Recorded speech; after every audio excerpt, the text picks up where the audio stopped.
আসসালামু আলাইকুম। কেমন আছেন সবাই? আশা করি সবাই খুব খুব ভালো আছেন। আর গত রাতের বৃষ্টির পর তো সবার ভালো থাকারই কথা। আচ্ছা, কেমন হয় বলুন তো যদি একটা অ্যাস্থেটিক ভিডিওতে বাংলা ভয়েস ওভার দেওয়া হয়? আমি না আজকে একটু চেষ্টা করেছি একটা অ্যাস্থেটিক ভিডিও বানানোর, এবং তার সাথে আমি দিয়েছি বাংলা ভয়েস। কেমন লেগেছে ভিডিওটা সেটা তো আপনারাই বলবেন। তবে আমি কিন্তু আমার পুরাটা দিয়ে চেষ্টা করেছি যাতে ভিডিওটা আপনাদের অনেক অনেক ভালো লাগে। সেদিন রাতে এত বেশি সুন্দর একটা বৃষ্টি হচ্ছিল যে বৃষ্টির ভিডিও না করে নিজের লোকটাকে সামলাতে পারলাম না। খুব ইচ্ছা করছিল যে বৃষ্টির ভিডিওগুলো করে রাখি এবং সেগুলো আপনাদের সাথে শেয়ার করি। আচ্ছা, এই ভিডিওটা কে কোন জেলা থেকে দেখছেন? আপনাদের ওইখানে কি এরকম বৃষ্টি হয়েছিল? সত্যি বলতে অ্যাস্থেটিক ভিডিও দেখতে যতটা ভালো লাগে, অ্যাস্থেটিক ভিডিওগুলো করতেও ততটাই ভালো লাগে। আর বাংলা অ্যাস্থেটিক তো আমার ফেভারিট। আর সেই জায়গা থেকে আমি আজকে চেষ্টা করেছি বাংলা অ্যাস্থেটিক কিছু বানাতে। আপনারা জেনেই থাকবেন আমি একজন ফুডি পার্সন। সেই জন্য এই বৃষ্টি দেখলে মন চায় একটু অন্যরকম ভালো কিছু খাবার দাবার খেতে। বাট আমি বসে বসে চকলেট খাচ্ছিলাম। সেইটা দেখে আম্মু আমার জন্য কিছু আলুর চিপস বানিয়ে নিয়ে আসলো। আর এই আলুর চিপসগুলো বানিয়ে আনা বলতে এগুলোকে কিন্তু তেলে ভাজতে হয়। আর এই যে আলুর চিপসগুলো দেখতে পাচ্ছেন, এগুলো কিন্তু আমার আম্মুর নিজে হাতে বানানো। অবশ্য আম্মুর নাকি নানির বানানো সেটা নিয়ে আমি একটু কনফিউজড। বাট দুইজনের মধ্যে যেই বানাক তারা কিন্তু এটা বাসায় বানিয়েছে। আর টোটালি হোমমেড আলুর চিপস যেগুলো। আর এই যে দেখছেন ফ্রেঞ্চ ফ্রাইসগুলো, এগুলো টোটালি হোমমেড। সকাল সকাল ঘুম থেকে উঠে সবসময়ই আমার প্রথম কাজ থাকে আমার বেডটা ক্লিন করা এবং আমার ডেস্কটা ক্লিন করা। কারণ বেড আর ডেস্ক ক্লিন না থাকলে আমার সারা দিনের কোনো কাজই ঠিকমতো হয় না। তো সকাল সকাল আমার একটা ক্লাস ছিল, তো তাড়াতাড়ি করে হেঁটে হেঁটে ক্লাসের দিকে রওনা দিই। আর রাস্তায় যাওয়ার পথে যে আমার চোখে এত সুন্দর সুন্দর জিনিসগুলো পড়েছে, সেগুলো আমি ছোট ছোট করে ভিডিও ক্লিপ রেখে দিয়েছি আপনাদের জন্য। আর এখানে দেখতে পাচ্ছেন একটা কাঁঠাল গাছে কত কাঁঠাল, তার মানে কিন্তু গ্রীষ্মকাল চলে এসেছে। আর এখানে আমি হাঁটতে হাঁটতে অলমোস্ট আমার প্রাইভেটের সামনে চলে এসেছি। আর এখানে দেখতে পাচ্ছেন আমি আমার হাতটা দেখাচ্ছিলাম। আর ক্লাসে এসে দেখি এত তাড়াহুড়া করে ঘুম থেকে উঠে যে ক্লাসে আসলাম, কেউই আসেনি প্রায় ক্লাসে। বাট আমি আমার ফ্রেন্ড বসেছিলাম, প্রায় অনেকক্ষণ ধরে বসেছিলাম। মোটামুটি 30 মিনিট পর স্যার ক্লাসে ঢুকছেন। আমি গিয়েছিলাম মোটামুটি 10টা 30-এ, বাট স্যার এসেছিল 10টা 50-এ। এখানে একটা ডায়েরি দেখতে পাচ্ছেন আপনারা। এই ডায়েরিটা বেসিক্যালি আমার একটা ফ্রেন্ডের। যেহেতু আমাদের কলেজ লাইফ অলমোস্ট শেষ হয়ে যাচ্ছে, তো ওর এই ডায়েরিটার মধ্যে ওর কলেজের সব ফ্রেন্ডদের কাছ থেকে কিছু কিছু লিখে নিচ্ছিল। মানে আমাদের কলেজ লাইফের যে এক্সপিরিয়েন্সটা সেটা ওর সব বান্ধবীদের কাছ থেকে ও ডায়েরিতে লিখে নিচ্ছিল। তো ও আমাকেও বলল যে তুইও প্লিজ লিখ এখানে কিছু আমার সাথে তোর কলেজ লাইফে কাটানো মুহূর্তগুলা, বা কোন জিনিসটা ভালো লেগেছে, কোন জিনিসটা খারাপ লেগেছে, যেটাই পারিস সেটা আমার এই ডায়েরিতে লিখে দে। তো এর মধ্যে আমি ওকে নিয়ে অনেকগুলো কথা লিখছি। আর অনেক বান্ধবীদের সাথে যেসব সিলি টাইপসের কথাবার্তা হয় সেগুলোই বেশিরভাগ আমি স্ক্রিনে দিয়ে দিব যে আমি ওর জন্য কি লিখেছি। আর সাথে আমার আরেকটা ফ্রেন্ড ওর জন্য কি লিখেছে সেটাও দিয়ে দিব। আর এই ডায়েরিতে কিন্তু ও প্রায় কলেজ লাইফে ওর মোটামুটি সব বান্ধবীদের কাছ থেকেই তাদের মতামতটা লিখে নিয়েছে। আর ওর এই ব্যাপারটা আমার কাছে খুবই ইউনিক মনে হয়েছে। কারণ কলেজ লাইফ শেষ হয়ে গেলে আমরা কে কোন ইউনিভার্সিটিতে পাবো, কে কোথায় থাকবো তার কোনো নিশ্চয়তা নাই। তো সব স্মৃতিগুলো ধরে রাখার জন্য এটা খুবই ভালো একটা আইডিয়া। তো ক্লাস শেষ হওয়ার পরে আমরা একটা মেলাতে গিয়েছিলাম, আর মেলা টেলা দেখলেই তো আমরা নিজেদেরকে আর সামলিয়ে রাখতে পারি না, সেই মেলাটা দেখতে চলে যাই। তো এখানে একটা মেলা হচ্ছিল যেখানে যা যা সুন্দর জিনিসগুলো ছিল সেগুলো আমি ছোট ছোট ক্লিপে ভিডিও করে নিয়ে এসেছি, যাতে করে এগুলো দেখে আপনারা বুঝতে পারেন। তো এখানে দেখতে পাচ্ছেন একটা অনেক সুন্দর ঝুমকার সেট, আর এগুলো কিন্তু 200 টাকা করে জোড়া ছিল।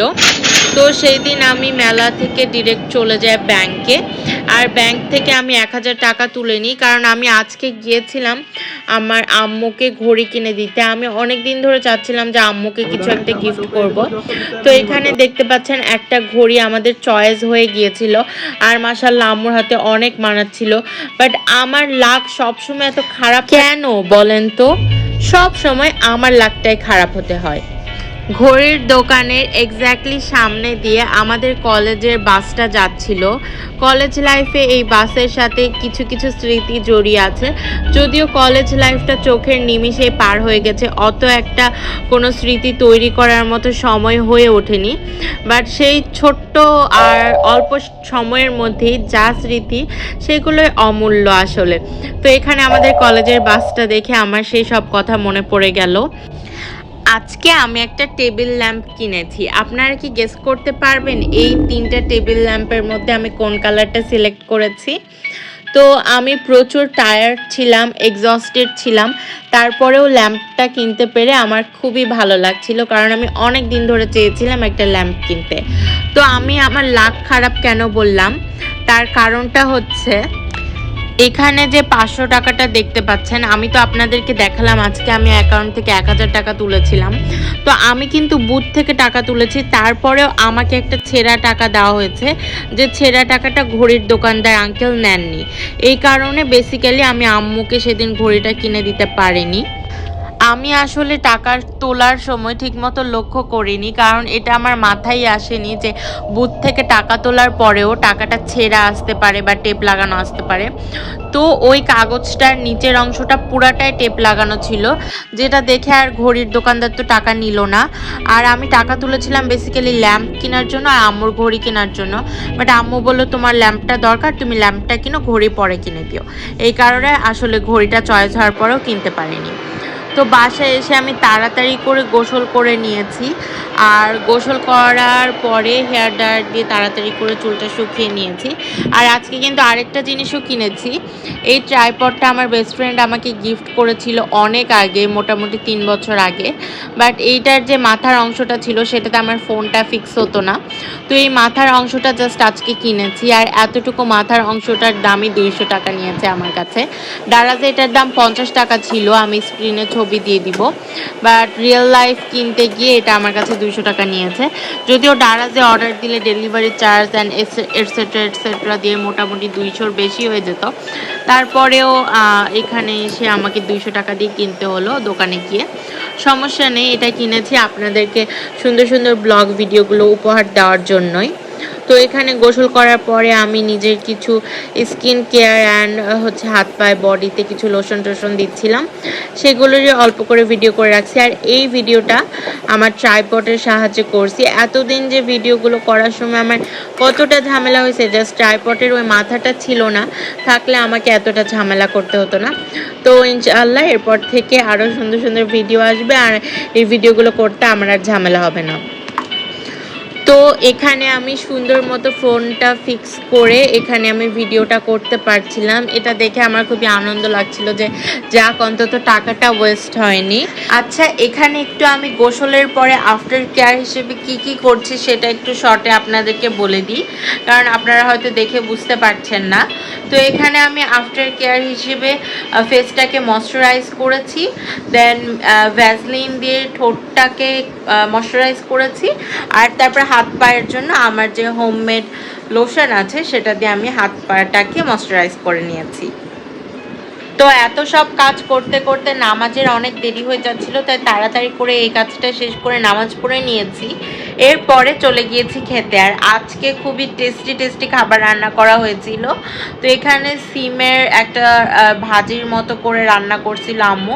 আর এই সিমের ভাজিটা আমার খুব খুব মজা লাগে। আর সাথে ছিল রুই মাছের ঝোল। আর এই খাবারটাও আমার বেশ ভালো লাগে। বড় মাছের যে ঝোলগুলো করা হয়, এমনিতে মাছ ভালো লাগে না, বাট বড় মাছের ঝোলগুলো করলে সেগুলো খুব মজা লাগে। আর আজকে বাজার থেকে আম্মু কিছু বাদাম আর পামকিন সিডস কিনে আনছিল। এগুলো হচ্ছে বেসিক্যালি আম্মু ডায়েট করছে, আমাকে এখন করতে দিচ্ছে না কারণ সামনে এক্সাম।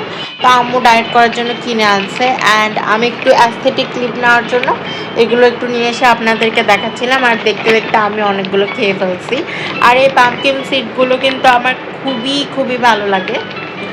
আর আম্মু নাকি এগুলো দিয়ে একটা কি যেন রেসিপি বানাবে। সেই রেসিপিটা বানালে তো আমি অবভিয়াসলি আপনাদের সাথে শেয়ার করব। তো আজকে আমার এই অ্যাস্থেটিক ব্লগটা আপনাদের কেমন লেগেছে সেটা অবশ্যই জানাতে ভুলবেন না। তার কারণ এইসব ব্লগগুলো যদি আপনারা ভালোবাসেন, ভালো লাগে আপনাদের, তাহলে আমি এই ধরনের ব্লগ আরও আনার চেষ্টা করব। আর আমি চেয়েছিলাম একটা অ্যাস্থেটিক ব্লগ বানাতে, যেটার সাথে আমি বাংলা ভয়েস দিব। তো সেটা আজকে করে ফেললাম, আশা করি আপনাদের ভালো লাগবে। সবাই ভালো থাকবেন, সুস্থ থাকবেন এবং আমার পাশে থাকবেন, সাপোর্ট করবেন, এই আশাতে আজকের ভিডিওটা শেষ করছি। সবাইকে অনেক অনেক ধন্যবাদ শেষ পর্যন্ত সাথে থাকার জন্য। আল্লাহ হাফেজ।